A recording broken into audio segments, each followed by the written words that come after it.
le Real Madrid traverse actuellement une crise majeure, exacerbée par une série de blessures et des performances en demi-teinte. La récente défaite 2-0 contre Liverpool en Ligue des Champions illustre les difficultés physiques et mentales de l'équipe.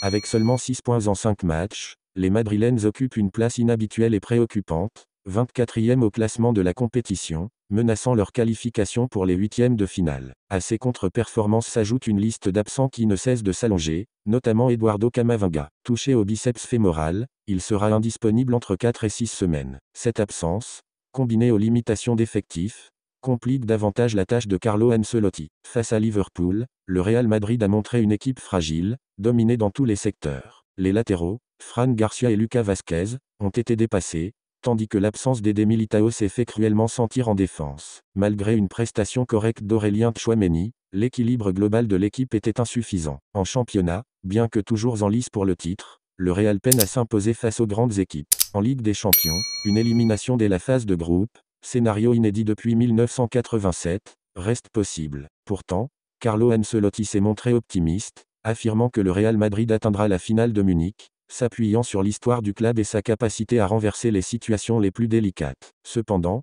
les critiques sur le jeu se multiplient. Le manque de créativité, la dépendance aux cadres vieillissants comme Luka Modric et Toni Kroos, et des choix tactiques jugés trop prudents sont pointés du doigt. Si les jeunes comme Nico Paz pourraient avoir une chance, leur inexpérience à ce niveau reste un défi. Le mois de décembre s'annonce décisif avec des affrontements cruciaux contre l'Atlético Madrid, le Betis Séville et la phase retour de la Ligue des Champions. Ancelotti devra faire preuve d'ingéniosité pour maintenir l'équipe compétitive malgré les blessures. Le recrutement hivernal pourrait devenir une nécessité pour pallier les absences. L'arrivée de Kylian Mbappé, bien que très attendue, pose aussi des questions. Repositionné en attaque centrale, le Français peine à trouver ses marques, notamment face à des défenses regroupées. Sa relation sur le terrain avec Vinicius Junior, souvent préféré à gauche, soulève des débats. Cette cohabitation entre deux stars pourrait devenir un enjeu majeur pour Ancelotti, qui devra gérer les ambitions individuelles sans fragiliser l'équilibre collectif. Le Real Madrid, malgré ses nombreux défis, a souvent prouvé sa résilience. Si Carlo Ancelotti parvient à redresser la situation et à maximiser le potentiel de son effectif réduit,